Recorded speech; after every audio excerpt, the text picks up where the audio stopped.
YTN 라디오 뉴스파이터 김영수입니다. 4부 순서 이어갑니다. 월요일 4부 순서는 어려운 정치 하나 법률로 풀어드립니다. 월요 법률에 두 분의 변호사를 모시는데요. 이승훈 전 민주당 전략기획부위원장, 원영섭 전 국민의힘 미디어법률단장 모셨습니다. 어서 오십시오. 안녕하세요. 반갑습니다. 예, 반갑습니다. 원영섭입니다. 네.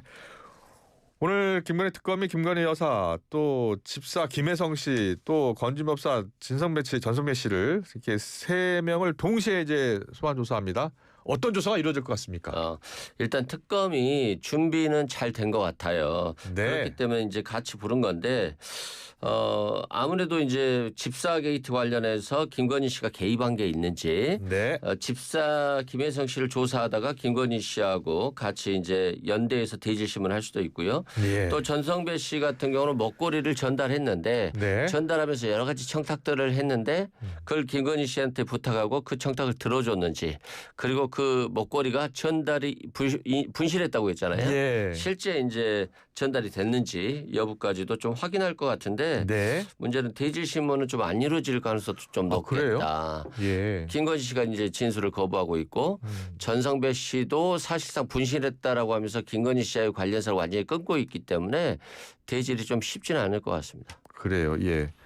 근데 동시로 이렇게 부르는 게 꼭 반드시 대지를 목적으로 하는 건 아닙니다. 무슨 말이냐면 그 한 명 한 명 순차로 진술을 받다 보면 그 예, 한 예. 명이 다른 사람하고 공유하고 또 다른 사람이 또 다른 사람하고 공유하고 그래요. 이런 식으로 그 수사기관의 수사 전략이나 이런 걸 공유할 수 있어가지고 네. 그냥 한꺼번에 부르는 거예요. 그러면 이 방에서는 A라는 사람, 이 방에서는 B라는 사람, 이 방에서는 C라는 사람을 그냥 1대1로 그 신문하면서 네. 근데 여기서 나오는 이야기가 있을 거 아니에요. 예. 여기서 나오는 이야기를 요로도 물어보고 여기서 나오는 이야기를 요로도 물어보고 그런 식으로 이제 따로 방에 집어넣어서 따로 물어보는 네. 그런 방식을 선택한 게 아닌가 싶어요. 그러니까 동시에 각자 별개의 그래요. 방에 들어가 있으면서 조서를 받는 거죠. 예. 그 건진법사 전성배 씨 관련 그 목걸이는 지난번 나토 목걸이하고 다른 목걸이잖아요. 다른 목걸이죠. 예. 목걸이죠. 다른 목걸이잖아요. 이 네. 목걸이는 지금 아직 어디 있는지 모르는 거예요? 그렇죠. 통일교 재단에서 준 먹거리죠. 네. 근데 아마도 전달은 됐겠죠. 명품백하고 천수삼 농축액과 네. 먹거리인데, 천수삼 농축액은 분명히 김건희 씨가 예. 잘 마셨다, 건강에 도움이 된다고 녹취록이 했잖아요. 있다면서요. 예. 예. 근데 천수삼 그것만 받고 명품백도 안 받았다, 먹거리도 안 받았다, 이게 상식적으로 이해는 안 되죠. 그래요. 예. 그리고 그 과정에 있어서 아마 통일교 윤 전 본부장과 대화가 됐을 건데, 그때 당시에 못 받았다라고 한다면 그때 확인이 됐을 거예요. 어떻게 건진이 전달 안 할 수 있겠어요? 예. 네. 근데 그거는 이제 또 한 가지 확인해 봐야 될 게 예. 건진법사에 대해서 구속영장이 2번 청구됐다가 2번 다 기각이 됐습니다. 그래요? 2번 다 예. 기각이 되면서 그 사유가 범죄 소명이 부족하다라는 거였거든요. 예. 그러니까 보통 이제 범죄 소명은 되지만 그 증거인멸이나 도저히 우려가 없다 이런 식으로 기각되는 경우가 많은데 예. 애초에 범죄 소명이 없다는 걸로 지금 2번이나 영장이 기각된 상황이라 가지고 건진법사와 관련해서 지금 그 제기되고 있는 많은 혐의들이 어느 정도 소명이 되었다라고 보기는 굉장히 어려운 면이 있는 겁니다. 그럼 특검이 지금 갖고 있는 관련 증거는 그 녹취록하고 또 뭐가 있는 건가요? 일단 예. 검찰이 건진법사에 대해서 수사를 제대로 안 했기 때문에 기각된 거다. 예. 이번 특검에 의해서 저는 구속된다고 보고요. 그래요. 공천헌금을 받고 공천을 도와줬는데 이 건진이 기도비로 받았다는 거예요. 예. 그럼 기도비로 받으면 그냥 뭐 무상인 거잖아요. 그렇지만 공천을 한 사람이 제대로 진술한다라고 한다면 이건 뭐 저는 구속영장을 청구할 것 같고요. 예. 또 건진법사가 이걸 빼돌렸다고 하면 실은 사기와 관련된 것이거든요. 예.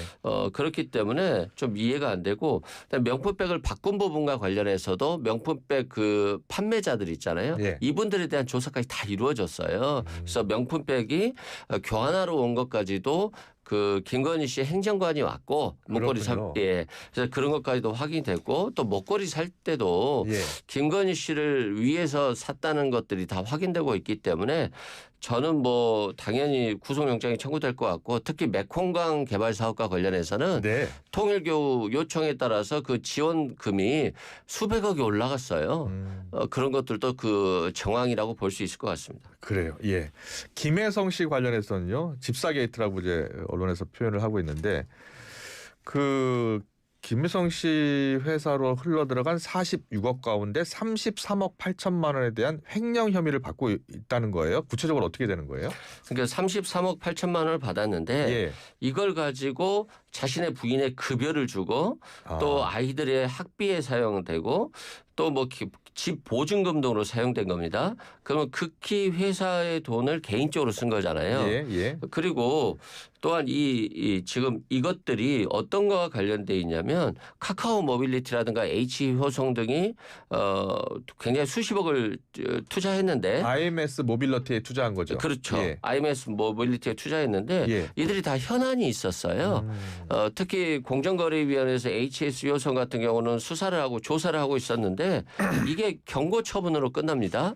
그래요. 그러면 이 돈을 받고 실제 경고 처분을 했으면 이 처분을 한 기관들에 대한 압수수색도 이루어졌거든요. 네. 이 처분이 제대로 되지 않았다거나 어떤 압력에 의해서 했다라고 한다면 분명히 부당하다는 게 느껴질 것이고 또 이 돈이 김혜성 씨의 돈 흐름을 보면 이게 분명히 김혜성 씨한테도 가고 또 조모 대표라는 사람한테도 24억을 대여를 하더라고요. 그래요. 이 대여 방식을 취했다라고 하는 건 돈을 횡령하거나 자금이 김건희 씨 쪽으로 흘러갈 수 있기 때문에 이 자금 흐름과 부당한 처분과의 관련성을 좀 확인한다라고 한다면 특검이 수사하는 데는 별 어려움이 없지 않을까 싶습니다. 그래요. 그런데 예. 김혜성 씨 관련해서도 이걸 집사 게이트라고 하는데 네. 우리가 흔히 이제 그 정치적인 그런 사건에 있어서 게이트라고 이야기할 때는 예. 최고 권력자의 그런 영향력을 팔고 호가호위하면서 내가 무슨 힘이 있다라고 보여주면서 그걸 뭐 투자 형식이든 어떤 식으로든지 그거를 받아내는 건데요. 예. 근데 보통 그 최고 권력자가 그런 그 A라는 어떤 그 게이트를 움직이는 사람과 관련해 가지고 뭐 뒤로 돈을 받거나 그렇게 드러나는 경우는 거의 없어요. 그래요? 무슨 말이냐면 최고 권력자가 왜 그런 게 필요합니까? 예. 그러니까 보통은 이제 역대 게이트 사건 하더라도 그것이 이제 그 물론 그런 분한테 곁을 주는 거 문제일 수가 있어요. 예. 최고 권력자가. 예. 예. 그래서 그 사람이 자기한테 있는 그런 영향력을 이용해 가지고 어떤 범죄를 저지르는 거 그거는 당연히 잘못된 건데 지금 그 여기서도 이 김혜성 씨로부터 그러면 김건희 여사나 또는 다른 쪽으로 이렇게 자금이 흘러간 내역이 있느냐. 근데 그거는 굉장히 조사를 하면 금방 알 수 있는 건데 아직까지 그것까지는 밝혀지지 않은 걸로 알고 있어요. 예, 그런데 예. 그거를 뭐 물론 이제 김건희 여사나 아니면 이런 그 대단한 권력을 호가호위하면서 투자를 받아가지고 뭘 이럴 민원 처리를 했다 그러면 그와 관련해서 뭐 죗값을 치러야 되겠죠. 하지만 예. 아직 그것이 김건희 여사 쪽으로 뭐가 돈이 흘러갔다 그런 거는 아직은 발견되지 않고 근데 있습니다. 궁금한 게 이 IMS 모빌리티라는 회사에 왜 대기업들이 184억 원이나 투자를 했을까요? 그래서 그런 그런 관련이 이제 그 경위를 따져봐야 되는 그래요. 거거든요. 예. 그런데 이제 184억 자본 잠식 상태잖아요. 예. 이런 회사에 투자한 회사들 보면 대단한 회사들이라고요. 네. 카카오, 예. HS 효성, 예. 그다음에 신한금융투자, 예. 뭐 한국증권금융, 뭐 이 다 굉장히 이런 회사 예. 투자할 수 없는 회사입니다. 그럼에도 불구하고 184억이라고 투자했다라고 하는 것은 김혜성 씨 같은 경우는 우리가 아는 사람 아무도 없잖아요. 예. 김혜성 씨를 보고 투자할 일도 없고요. 예. 렌트카 업체 같은 회사인데 그렇다고 한다면 그 뒷배는 당연히 뭐 김건희 씨였다라고 보고 예. 김혜성 씨가 24억 정도를 대여해 준 조모 대표가 있는데요. 이 조모 대표 결혼에 대해서 윤석열 전 대통령이 주례를 섰더라고요. 그래요. 이 주례가 예. 쉽지 않은 겁니다. 그래서 예. 그만큼 돈의 흐름이 나오면 분명히 확인이 되는데 김혜성 씨 구속된 지 며칠 되지도 않았어요. 베트남에서 예. 온 지. 그래서 예. 아마 오늘이 굉장히 중요한 수사 포인트가 될 것 같습니다. 알겠습니다. 자, 김건희 내란 특검 관련한 또 소식도 들어보겠습니다. 이 통일교 총재를 압수수색하는 과정에서요. 그 통일교 총재 금고에서 현금 뭉치가 발견이 된 겁니다. 그 현금 뭉치, 이 해당 현금들은 어디로 흘러갔고 왜 준비했는지 어떻게 보세요? 그러니까 이 통일교는 예. 평소에 뭐 수십억 예. 수백억의 돈이 현금 다발로 아마 있는 것 같아요. 금고에. 예. 근데 이제 이거 자체가 실은 한학자 총재가 교단의 자금을 횡령한 것일 수도 있어요. 네. 근데 그것까지 입증한다라고 한다면 좀 사건이 너무 커져가는 것 같고요. 예. 문제는 이 돈을 가지고 권성동 씨한테도 대선 자금 등 명목으로 뭐 수억 원을 줬다라고 하는 지금 의혹이 있잖아요. 네. 그리고 그 국민의힘의 각 지구당 이라든가 이쪽에도 돈을 지금 줬다라고 하는 정치자금법 위반 의혹이 있고요. 예. 또 당대표 경선이라든가 이런 정치에 개입하기 위해서 통일교 재단 측의 지구장들 그러니까 호남을 제외한 4명의 지구당들에게 수천만 원씩 줬다. 아. 그래서 그거 가지고 입당원서를 받았다. 예. 근데 그게 10,000장 정도가 되는데 10,000명 정도의 입당원서를 받으면 굉장히 영향력을 많이 끼칠 수 있거든요. 그런 측면에서 통일교가 굉장히 국민의힘과 너무 유착된 상태여서 정당법, 정치자금법 또는 뭐 횡령 여러 가지 범죄 혐의에 대해서 수사가 지금 진행되고 있다고 보시면 될 것 같습니다. 그래요. 근데 예. 그 금고에서 현금이 나왔다는 걸로 뭐 대단한 범죄가 있다라고 이야기하는 거는 저는 예. 좀 납득이 되지 않고요. 아니, 금고에 현금이 있을 수 있죠. 예. 뭐 금덩어리도 있을 수 있고. 그러니까 통일교 총재 금고라고 하는데 이게 만약에 뭐 일반적인 사인이 그런 어떤 뭐 의심스러운 돈을 엄청나게 가지고 있거나 뭐 예. 그러면 모르겠지만 통일교 자체에서 그 현금이 있을 수 있잖아요. 예, 현금을 예. 써야 될 경우도 있을 수 그 있잖아요. 회계 처리가 제대로 됐는지 여부를 좀 그것만 따지면 봐야겠네요. 되는 거지. 예. 그게 아니라 뭐 지금 현금이 있는 게 문제다. 예. 이 현금이 있는 게 정치 자금으로 가는 거고 아니면 다른 그렇군요. 범죄의 그런 그 검은 돈으로 이 생각을 해야 된다라고 이야기하는 예. 거는 사실은 너무 나가는 거예요. 예. 이 정도까지 나가면. 그래서 이거 가지고 뭐 단정적으로 이야기하기에는 너무 침소봉대한다라는 생각이 듭니다. 예. 자, 국민의힘이 지금 특검의 압수수색 관련해서 특히 당원 명부 관련해서는 강하게 반발하고 있는 거죠. 예. 그렇죠. 예. 당연히 당원 명부를 500만 당원의 명부를 그거를 달라고 압수수색이 들어온다는 게 이게 상식적으로 있을 수가 없고 예. 지금이라도 국민의힘 홈페이지 가서 당원 입당원서 가면 확인을 할 수가 있는데요. 예. 종교란이 없어요. 종교란이 없고 그 사람이 어떤 종교인지 확인할 수도 없어요. 아. 그런데 우리도 확인을 못 하고 그리고 그거를 뭘 대조해 가지고 한다는 건지 이해는 안 되는데 그 대조를 해서 확인해야 되니까 500만 명의 신상 정보를 달라라는 게 이게 상식적으로 말이나 되는 건지 알 수가 없다는 거예요. 이게 예. 주민번호 있고요, 계좌번호 있고요, 주소 있고요. 그런 이제 뭐 많은 그 어떤 개인 정보가 있어요. 그거를 예. 이제 당원이 정당이 그거를 자발적으로 의사결정해 가지고 뭐 공개하는 거는 변론으로 하고 예. 그게 아니라 특검에서 이 500만 명의 정보를 달라. 그리고 이 압수수색 영장을 발부한 그 법원도 이게 문제예요. 예. 그러니까 어느 당원이 내가 그 입당원서에 나의 그런 어떤 상세한 사생활 정보를 넣었는데 그것이 압수수색 영장으로 손쉽게 이게 털려버린다고 생각을 하면 누가 정당원으로 가입을 하고 제대로 정당 활동을 하겠어요. 이거는 정당 예. 민주주의를 굉장히 위축시키고 저는 뭐 기본적인 자유민주주의와 대의민주주의에 대한 이해를 이 특검도 그리고 이 압수수색 영장을 발부한 법원도 제대로 갖추지 못했다고 생각하고 있습니다. 예.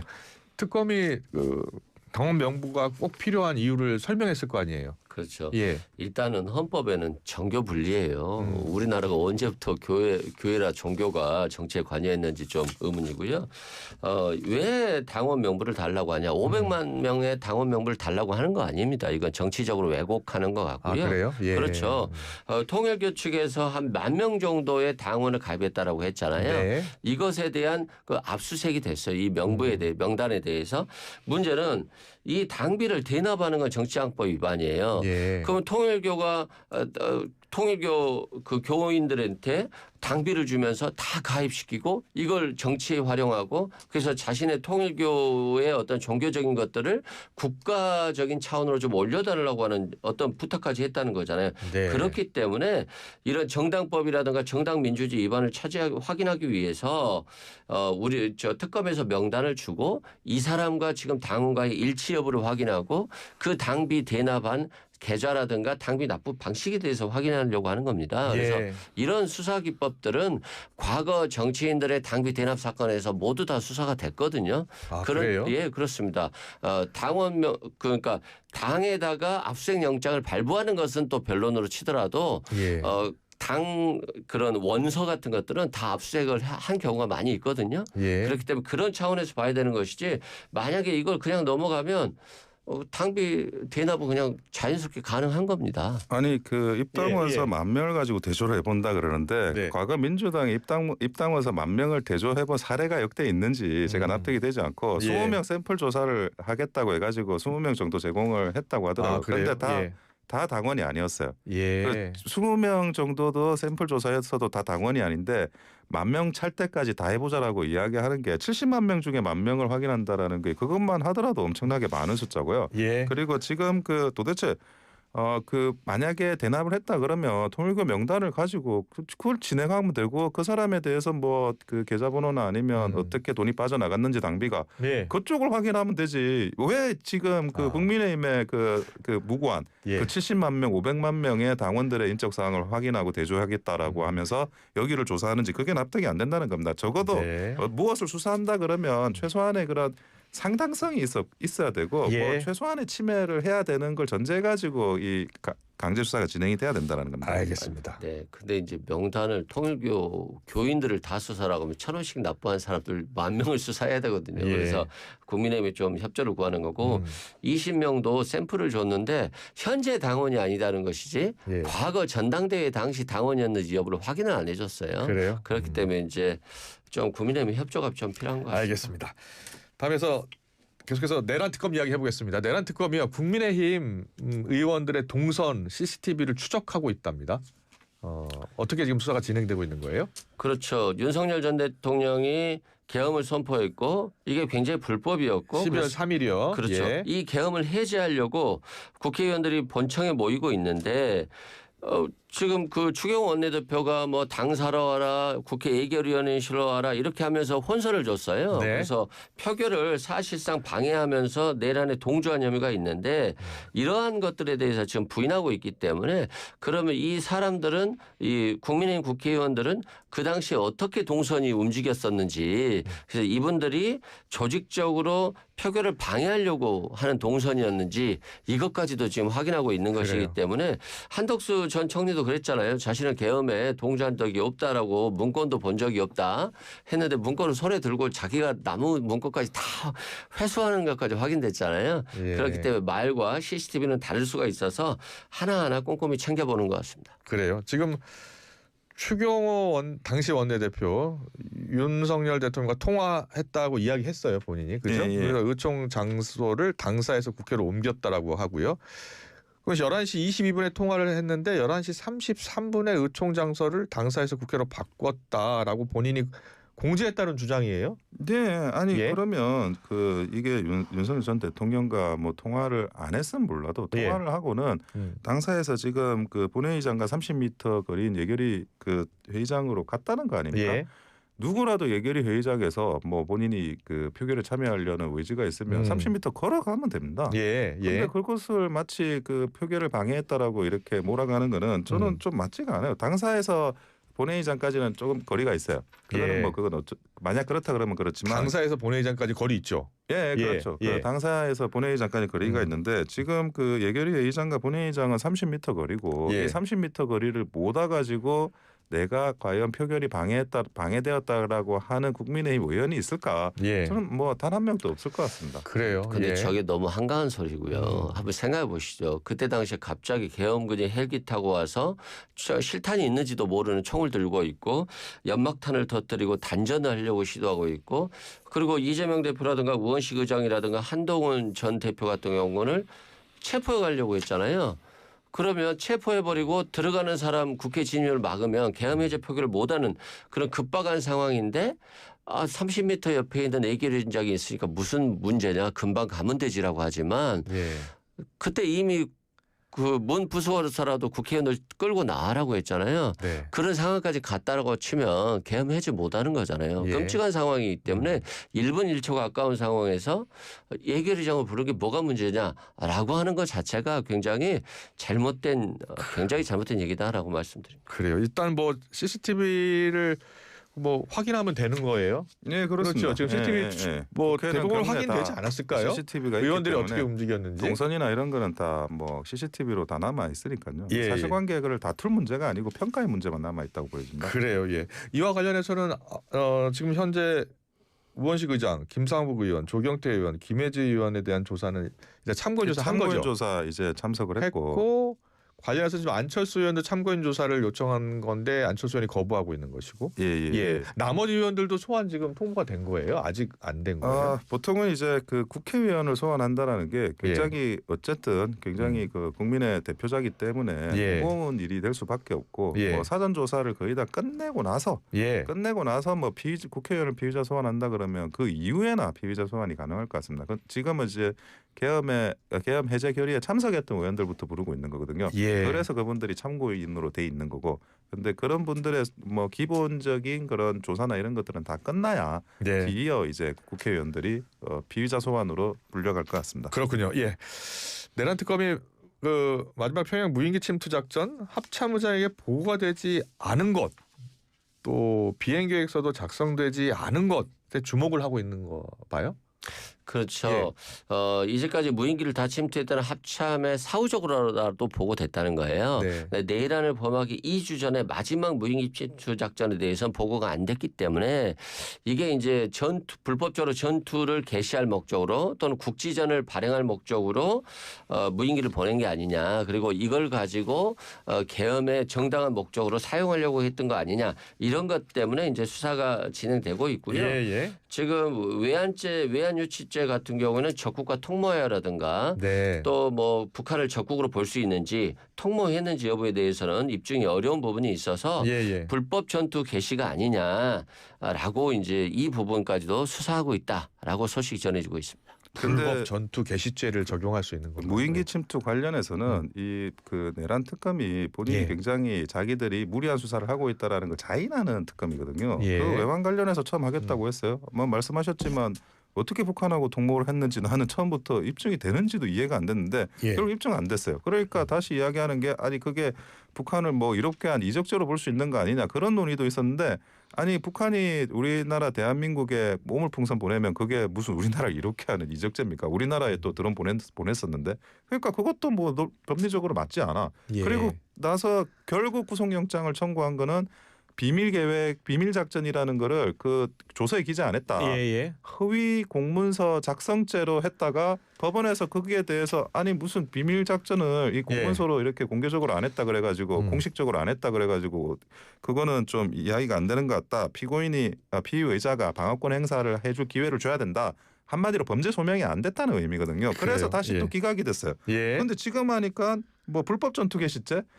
아니 드론은 아무리 그 기능을 많이 담아도 정찰 기능 정도예요. 뭘 하는지 살펴보는 거라고요. 그게 어떻게 뭐 총알이 달려 있는 것도 아니고 수류탄이 달려 있는 것도 아닌데 어떻게 전투를 개시하냐는 겁니다. 그러니까 그런 것들을 무리하게 자꾸 그거를 엮어가려고 하는데 그것이 대한민국에 있는 군인들의 그런 어떤 사기를 떨어뜨리고 자주국방의 그런 능력을 굉장히 허약하게 하고 그렇게 해가지고 누가 어느 군인이 굉장히 어떤 이런 비밀 작전이나 이런 것들을 제대로 수행할 수 있을지 나중에 정권 바뀌면 다 자기가 처벌받는다고 생각을 하면 굉장히 위험한 그런 수사라고 생각합니다. 윤석열 전 대통령이 떨어뜨렸죠. 아니 장성들 별 달린 사람들 다 지금 감옥 가 있는데 뭐 사기는 윤석열 전 대통령이 떨어뜨렸고 김용현 전 장관이 떨어뜨린 거죠. 뭐 외환유치죄, 불법 전투 개시죄 입증 안 될 수도 있어요. 왜 그러냐면 윤석열 전 대통령과 김용현 장관의 머릿속에 있는 걸 어떻게 입증이 쉽겠습니까? 그럼에도 불구하고 역사를 세우는 측면에서 수사는 진행은 하는 게 맞다라고 말씀드립니다. 지금 이 시각 김건희 여사가 서울 남부구치소에서 호송차로 이동 중이라고 합니다. 지금 관련 속보가 YTN을 통해서 전해지고 있는데요. 윤석열 전 대통령은 지금 일체 조사에 응하지 않고 있잖아요. 김건희 여사는 지금 응하고 있는 거잖아요. 그 두 사람의 전략이 왜 다른 거예요? 일단 윤석열 전 대통령은 수사받기 싫은 거고요. 두 번째는 자기 신이 진술을 하기 시작하면 다른 공범들이 지진할 겁니다. 김용현 전 장관도 윤석열 전 대통령이 뭐라고 진술했는지 확인하고 또 자신이 방어를 해야 되는 거잖아요. 근데 윤석열 전 대통령이 수사를 안 받아버리면 윤석열이라고 하는 변수를 빼고 나서 자신이 하고 싶은 말을 하면 되는 것이기 때문에 윤석열 전 대통령에 대해서 수사를 거부하는 것이고 또 본인이 아무리 형이 사형을 낮게 잡아도 사형 무기 이상인데 감형이 된다 할지라도 한 20-30년 이상형 나올 거잖아요. 그럼 지금 나이에 비춰봤을 때 특별 사면밖에 없기 때문에 예. 결국에는 뭐 수사에 협조할 생각이 없는 것이고 김건희 씨 같은 경우는 다 남편한테 미루면 되잖아요. 다 남편한테 미루고 나는 몰랐어요. 나는 부탁만 받았는데 불편했어요. 남편한테 얘기 안 했어요. 라고 해서 굉장히 알선수재, 뇌물죄가 아니라 알선수재도로 빠지면 5년 이하의 범죄거든요. 지금 김건희 여사가 그렇게 진술하고 있습니까? 그런 식으로 전략을 짜고 있다라고 봐요. 아, 그래요? 그리고 예. 지금 오늘은 또 이제 뭐 너무 증거가 특검이 많이 갖고 있기 때문에 조사는 참여하되 진술을 거부하는 방식이거든요. 네. 그래서 이제 진술을 거부하고 있다는 소식이던데. 그렇죠. 진술을 거부하는 거죠. 예. 다만 그 속마음의 전략은 그런 걸 가지고 있는 재판 것이다. 과정에서는 그렇게 주장할 수도 있다. 그렇죠. 알겠습니다. 근데 제가 볼 때는 아니 그 두 분의 케이스가 약간 다른 게 네. 윤석열 전 대통령 같은 경우에는 원래 당뇨도 있고 시력도 뭐 굉장히 안 좋고 그리고 예. 이제 그거 정말 뭐 위법한 체포영장 집행 과정에서 뭐 부상도 입었고 건강 문제예요. 다른 거 아니고 건강이 예. 조금 회복되면 당연히 재판에 출석하실 거고 예. 김건희 여사 문제는 조금 다른데 김건희 여사 문제는 나머지 뭐 혐의점은 사실 법리 문제가 조금 있습니다. 예. 네, 다툴 문제가 있어요. 근데 다만 서희건설 목걸이 문제는 이게 자수서의 내용으로 따지면 그게 딱 이제 법리 문제가 없이 걸려들어 버리는 상황이 되니까 예. 그거는 설명을 하고 해명을 하고 반박을 해야 될 것 같아요. 그래요? 그래서 그런 부분들에 대해서 뭐 과연 그것까지도 진술 거부권 형식으로 갈까 하는 그런 생각은 좀 듭니다. 그거는 적극적으로 반박하시는 게 필요하다고 네, 생각합니다. 짧게 하나만 여쭤볼게요. 법무부가 윤 전 대통령 특혜 논란에 있었던 김현우 서울구치소장을 안양교도소장으로 발령을 냈네요. 근데 예. 그거는 좀 너무 무리한 건데 그 애초에 체포영장 집행이 무리한 집행인데 그게 교도소장이 협조를 안 했다고 예. 지금 판정을 해가지고 그렇게 인사를 갈아치우는 식으로 하는 거는 굉장히 그런 교정 직원들의 사기를 떨어뜨리는 행동이고 제가 네. 볼 때는 합리적이지 않고 납득되지 않는 결정이라고 생각합니다.